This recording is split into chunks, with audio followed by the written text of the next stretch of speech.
Welcome to Listen to Me, a multi-voiced exploration of the city with 21 guests sharing their personal experiences of Milan's contemporary art, architecture, design, music, fashion and literature.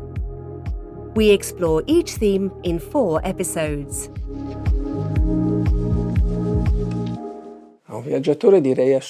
If you're visiting Milan, then I would highly recommend a visit to the conservatory.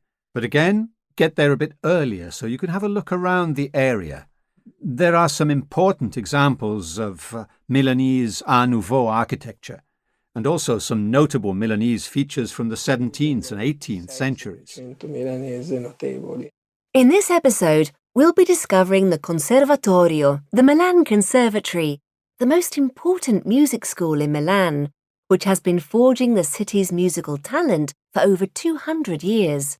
But before going inside, we follow the author Alberto Rollo's advice and take a look at the local area. Let's start our walk from Santa Maria della Passione Church, which is right next door to the conservatory. After Duomo, it's one of the biggest churches in Milan. Let's go beyond the interesting, partially completed Baroque facade and take a look inside. The church's interior is a triumph of frescoes and paintings by some of the most famous Lombard artists. It's also popular among organ enthusiasts for its 2 still fully functional antique organs, which are often used for duos. Next door to the church is also a striking Art Nouveau building. It's Casa Campanini at number 11 in Via Vincenzo Bellini, immediately recognizable for the 2 large female statues at the entrance. You can find out more about the Art Nouveau period in Milan by listening to our architecture itinerary.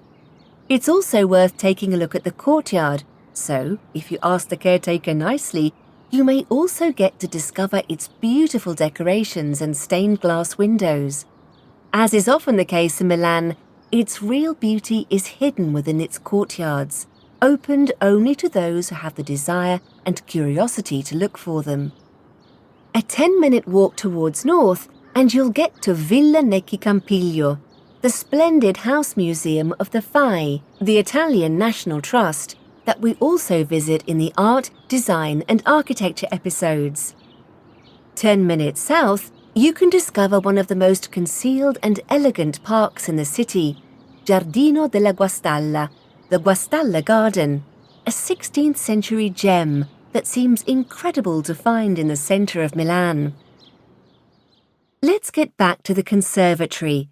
Founded in the early 1800s during Napoleon, even to this day, it is still the most prestigious music school in Milan. Obviously, classical music is the main focus, but they also teach jazz and electronic music. Let's listen to some very personal memories of a Milanese singer-songwriter, Enrico Ruggeri. My mother was a pianist, so I saw the Conservatorio as a sacred element of music, one that I wasn't able to deal with very well. I'm a musician who was born on the stage. I'm completely self-taught, so I'm the complete opposite to my mother. My greatest satisfaction was 3 years ago when I went to teach at the conservatory. I taught the history of contemporary music at the Giuseppe Verdi Conservatory for a year. In a way, this was a victory for me, a victory over a world that I had always viewed with a little bit of apprehension.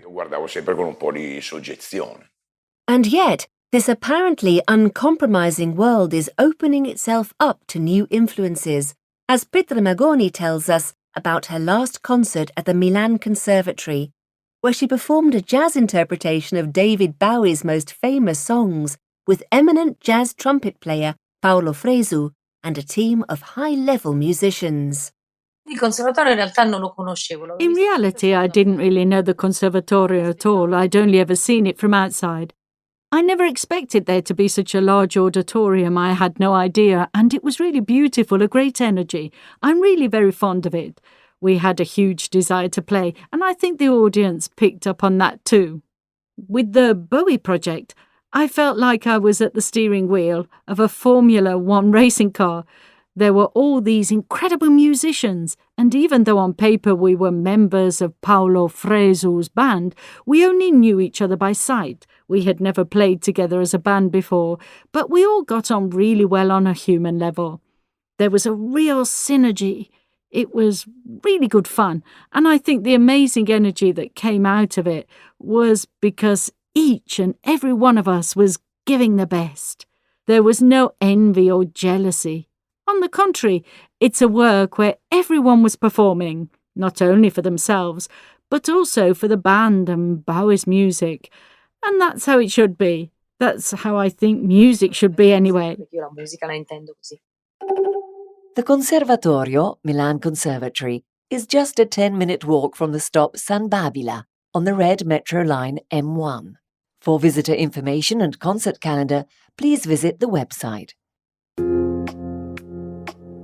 This is the end of this episode, but don't take your headphones off just yet, because in our final episode, we'll be exploring another facet of music in Milan: jazz.